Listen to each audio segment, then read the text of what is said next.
Hello student, welcome to my channel read to break free. आज हम Indian philosophy के part 4 को देखेंगे, जहाँ पे हम योग दर्शन को देखेंगे और वैशेषिक दर्शन को देखेंगे। इसके पहले हम फर्स्ट पार्ट में दर्शन क्या है, दर्शन के विकास का कारण और इनके शुरुआत और वेद और उपनिषद को देख चुके थे। ये हम पार्ट 1 में देख चुके थे। पार्ट 2 में हम आस्तिक और नास्तिक संप्रदाय को देखे थे। साथ ही साथ हम आस्तिक के 2 दर्शन, सांख्य दर्शन और न्याय दर्शन को देख चुके थे। पार्ट 3 में हम पूर्व मीमांसा और उत्तर मीमांसा को देख चुके थे। पार्ट 4 में हम देखेंगे योग दर्शन और वैशेषिक दर्शन।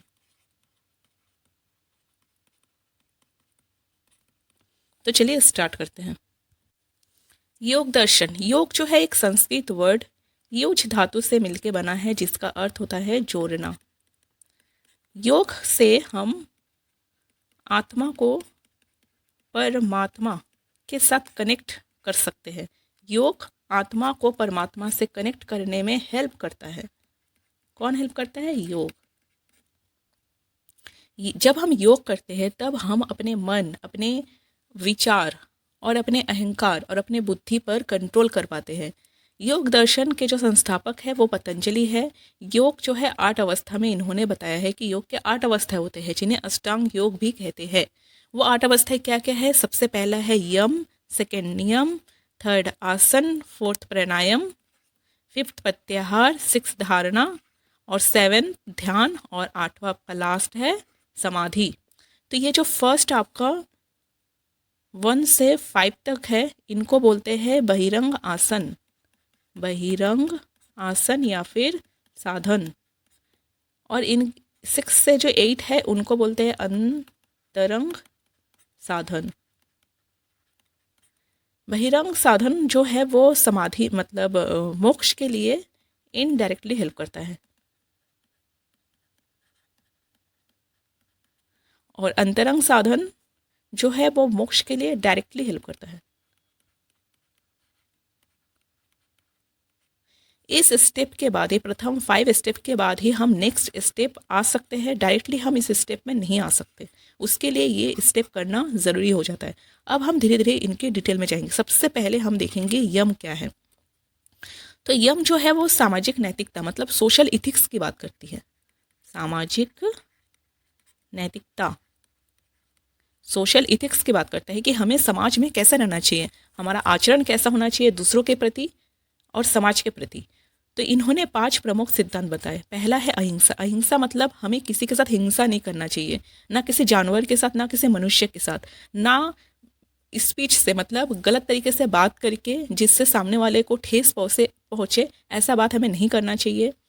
फिजिकली तरीके से मतलब किसी को मारना नहीं चाहिए, अहिंसा में ये बताया गया है। सेकंड है आपका सत्य मतलब ट्रूथफुलनेस। यहाँ पे बोला गया है कि हमें हमेशा सत्य बोलना चाहिए, झूठ नहीं बोलना चाहिए। अस्ते मतलब नॉन स्टेलिंग मतलब अस्ते मतलब चोरी ना करना, नॉन स्टेलिंग, हमें चोरी नहीं करना चाहिए। ब्रह्मचर्य मतलब हमें ब्रह्मचर्य का पालन करना चाहिए। जो हमारे 5 जो सेंसेस है, जो हमारे 5 इंद्रियां है, उन्हें कंट्रोल में रखना चाहिए। अपरिग्रह, अपरिग्रह मतलब धन का संचय अधिक नहीं करना चाहिए, मतलब जितना ज़रूरत हो उतना ही हमें खर्च करना चाहिए, उतना ही हमें धन को संचित करना चाहिए, इकट्ठा करके रखना चाहिए। उससे ज़्यादा धन को इकट्ठा नहीं करना चाहिए। ये आपका जो 5 नियम जो है वो यम में बताए गए हैं। नेक्स्ट हम देखेंगे नियम। देखिए, जो यम जो है वो सोशल इथिक्स की बात करता है कि समाज में, हमारे समाज में हमें कैसा रहना चाहिए। और जो नियम है वो व्यक्तिगत नैतिकता की बात करती है, मतलब हमें खुद के साथ कैसा रहना चाहिए। तो सबसे पहले है शौच शुद्धता, मतलब यहाँ पे बताया गया है कि हमें अपने शरीर के शुद्धता, अपने शरीर के साफ सफाई, हमें नियमित रूप से नहाना चाहिए। अपने वस्त्र, अपने जो कपड़े हैं उनको हमेशा स्वच्छ रखना चाहिए। हमारे आसपास का जो वातावरण है उसको साफ़ सुथरा रखना चाहिए। जब ये सब साफ़ सुथरा रहेगा, जब हमारा बॉडी जो है वो जब क्लीन रहेगा, तभी हमारा मन जो है वो भी शुद्धता, जो प्योरिटी को फील करेगा। तो यहाँ पे अपने खुद के साफ़ सफाई पर ध्यान दिया जाता है। सेकंड है संतोष। संतोष मतलब हमें जो मिला है उसमें ही खुश रहना, उसमें ही संतुष्ट रहना, ये बताए गए हैं। थर्ड है तप। तप मतलब हार्ड वर्क। इसमें ये बताया गया कि हमें अपने शरीर को तपाना चाहिए, हमें अपने शरीर को ज़्यादा आराम नहीं देना चाहिए, कुछ पाने के लिए हार्ड वर्क करना ही पड़ेगा, ये इसमें बताया गया है तप में।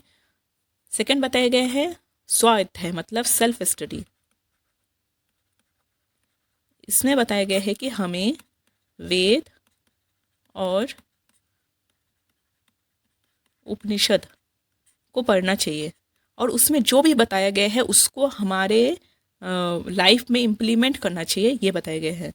फिफ्थ बताया गया है ईश्वर प्राणिधान मतलब ईश्वर की भक्ति करना चाहिए, ईश्वर पर भरोसा रखना चाहिए, उनकी भक्ति करना चाहिए, उनकी पूजा पाठ करना चाहिए, ये बताया गया है।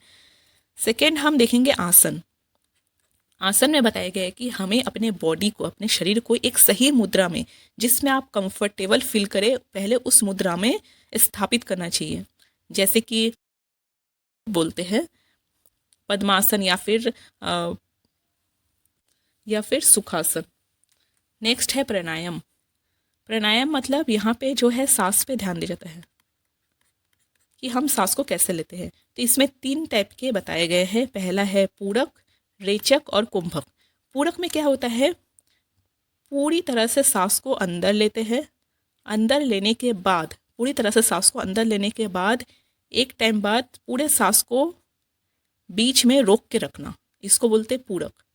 रेचक मतलब पूरे सांस को बाहर छोड़ के सांस को रोक के रखना, जो है वो पूरक कहलाता है। कुंभक मतलब नॉर्मली जो हम ब्रीथिंग करते हैं, नॉर्मली जो हम सांस लेते हैं और सांस को छोड़ते हैं, उसकी बात की गई है। नेक्स्ट है हमारा प्रत्याहार। प्रत्याहार मतलब हम अपने आप को एक्सट्रोवर्ट से इंट्रोवर्ट की ओर ले जाते हैं। मतलब हम अपने जो 5 सेंसेस है, जो हमारे जो 5 सेंसेस है, उसको बाहरी दुनिया से, है ना, बाहरी चीज़ों से हटाकर अपने अंदर केंद्रित करना, अपने अंदर फोकस करना, मेडिटेशन करना ही प्रत्याहार है। प्रत्याहार के बाद आ जाता है धारणा। धारणा मतलब, धारणा का अर्थ होता है एकाग्रता मतलब कंसंट्रेशन। इसमें मन को जो होती है किसी एक चीज़ पर फोकस किया जाता है, जिससे हमारा जो मन जो है वो ना भटके। अब हम फोकस कैसे कर सकते हैं, तो हम नाम जाप कर सकते हैं या फिर अपने सांस पर ध्यान दे सकते हैं कि हम सांस को कैसे बाहर छोड़ते हैं, कैसे अंदर लेते हैं, इस पर ध्यान दे सकते हैं। या फिर किसी चीज़, किसी वस्तु या फिर किसी प्रकृति, पेड़ पर ध्यान दे सकते हैं या फिर किसी साउंड पर ध्यान दे सकते हैं। ऐसा करके हम अपने मन को एकाग्र कर सकते हैं और जब हमारा मन एकाग्र हो जाता है तभी हम ध्यान के स्टेप में पहुंच पाते हैं। अब है ध्यान। ध्यान जो एक संस्कृत वर्ड है, संस्कृत वर्ड से मिलकर बना होता है, जिसमें धी मतलब मन होता है और आन मतलब लगाना या फिर केंद्रित करना। मतलब मन को एक जगह केंद्रित करना ही ध्यान होता है। अब मन को एक्सट्रीमली, यहाँ पे भी हम मन को केंद्रित कर रहे हैं, लेकिन ध्यान में अब हम एक्सट्रीमली जो है किसी वस्तु पर या फिर किसी साउंड पर जब हम ध्यान को केंद्रित करते हैं तब ध्यान कहा जाता है। ये ध्यान जो है वो अवस्था होता है, वो स्टेप होता है जिसमें व्यक्ति जो है अपने थॉट पर, अपने इमोशन पर और अपने 5 जो सेंसेस है, इससे जो है वो मुक्त हो जाता है और व्यक्ति जो है किसी एक चीज़ पर जो है केंद्रित कर देता है, तब उसको ध्यान बोलते हैं। नेक्स्ट है हमारा समाधि जो है वो ध्यान का एक स्टेप ऊपर होता है। इसमें व्यक्ति जो है अब कंप्लीटली जो है अपने सेंसेस पर कंट्रोल कर लेता है।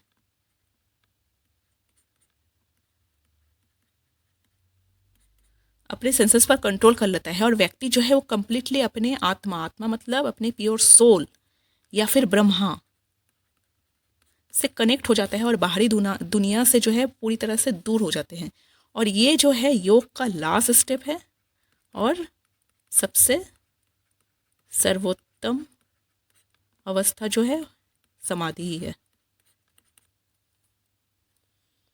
तो यहाँ पे हमारा योग दर्शन जो है वो कंप्लीट होता है। अब हम देखेंगे वैशेषिक दर्शन। वैशेषिक दर्शन के जो संस्थापक है वो महर्षि कणाद या फिर इनको उलूक भी कहा जाता है। विशेषता क्या है इसमें? वैशेषिक दर्शन में पदार्थ के परमाणुवादी सिद्धांत, उनके गुण और उनके कर्म की व्याख्या की जाती है। यहाँ दर्शन जो है ज्ञान, विज्ञान और आध्यात्मिक मतलब स्पिरिचुअल नॉलेज, साइंस और स्पिरिचुअल पर बेस होती है। ये तीनों को मिला के जो है वैशेषिक दर्शन बात करता है मोक्ष की। इन्होंने वैशेषिक दर्शन जो है कारण कार्य सिद्धांत दिया। कारण कार्य सिद्धांत मतलब इस दुनिया में जो भी कुछ हो रहा है उसके पीछे कोई ना कोई कारण है, तभी वो हो रहा है। मतलब हर एक्शन के पीछे कोई ना कोई रीज़न है। फॉर एग्जाम्पल, मान लो बारिश हो रही है, ठीक है, मतलब कोई एक्शन हो रहा है, कोई एक्शन हो रहा है मतलब इसका कोई ना कोई रीज़न भी होगा, कोई ना कोई कारण होगा, तभी बारिश हो रही है। तो इसका कारण क्या है? Water cycle. सेकंड, इन्होंने मोक्ष के लिए कहा, मोक्ष के बारे में इन्होंने कहा कि आत्मा की मुक्ति ज्ञान और वैराग्य से मिल सकता है। हमें सही ज्ञान मिलेगा तो हम मोक्ष की प्राप्ति कर सकते हैं। वैशेषिक दर्शन को और समझाने के लिए जो परमाणुवादी सिद्धांत और उनके गुण और उनके कर्म मतलब एक्शन या फिर ड्यूटी को समझाने के लिए इन्होंने 7 एलिमेंट्स की बात की, 7 पदार्थ की बात किया, 7 मैटर्स की बात की।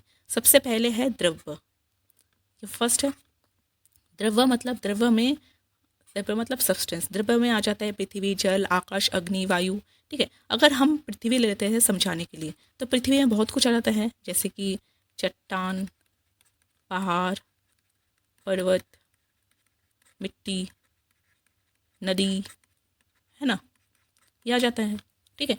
अगर मैं समझाने के लिए नदी मतलब पानी को ले लूँ तो पानी का कुछ ना कुछ इसमें बताया गया है कि द्रव्य मतलब सब्सटेंस वो होते हैं जिनमें कोई ना कोई गुण पाए जाते हैं और उनका कोई ना कोई एक्शन होता है। तो अगर मैं पानी को ले लूँ तो पानी का गुण क्या है? वो टेस्टलेस होता है, उसमें कोई टेस्ट नहीं होता, ठीक है। और क्या होता है?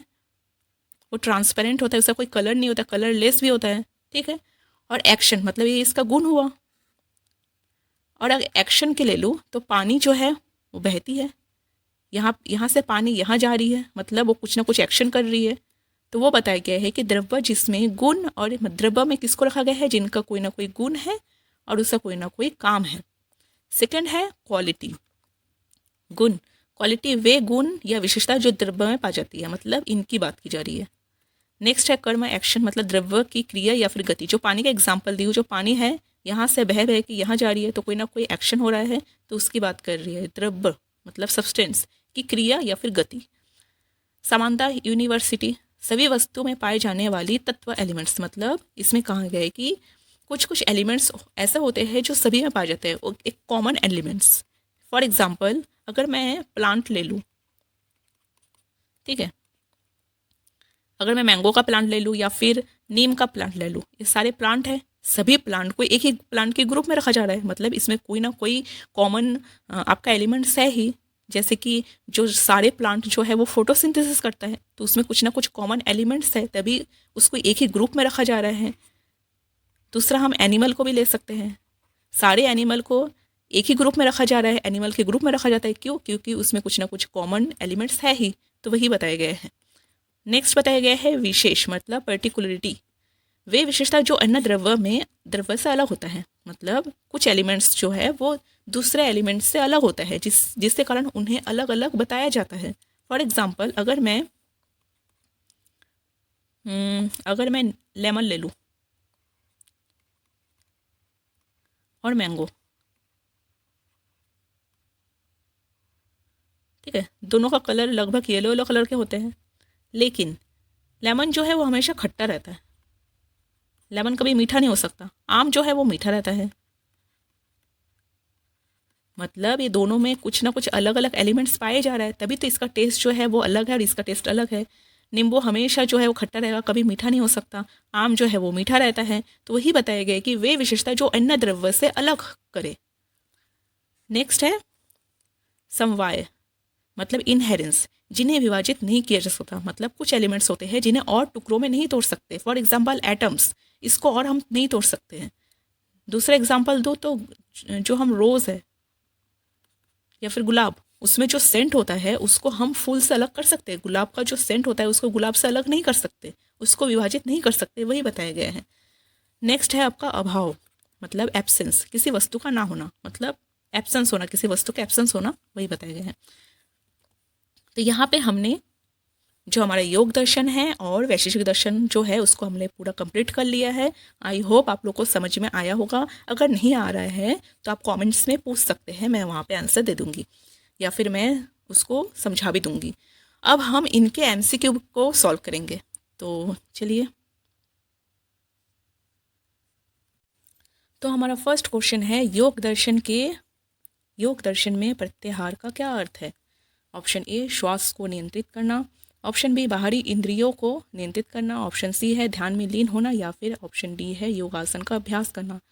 तो हम प्रत्याहार में देखे थे कि हम एक्सट्रोवर्ट से इंट्रोवर्ट की ओर जाते हैं, मतलब हम अपने 5 सेंसेस को बाहरी चीज़ों से हटाकर अंदर केंद्रित करते हैं, अंदर फोकस करते हैं। तो यहाँ पे आपका ऑप्शन बी जो है वो आपका राइट आंसर हो जाएगा। नेक्स्ट है, योग दर्शन में अष्टांग योग में अंतिम अंग कौन सा है? अष्टांग योग जो हमने 8 योग देखे थे उसका जो लास्ट स्टेप है वो कौन सा है पूछ रहे हैं। ऑप्शन ए है ध्यान, ऑप्शन बी है समाधि, ऑप्शन सी है प्राणायाम, या फिर ऑप्शन डी जो है वो धारणा। तो हमने देखा था कि योग दर्शन में जो अष्टांग योग का लास्ट है वो है समाधि। तो ऑप्शन बी जो है यहाँ पे आपका राइट आंसर हो जाएगा। नेक्स्ट है, योग दर्शन के प्रवर्तक कौन है? महर्षि जैमिनी, महर्षि पतंजलि, महर्षि व्यास, या फिर महर्षि कपिल। तो यहाँ पे आपका ऑप्शन बी जो है वो आपका राइट आंसर हो जाएगा, महर्षि पतंजलि।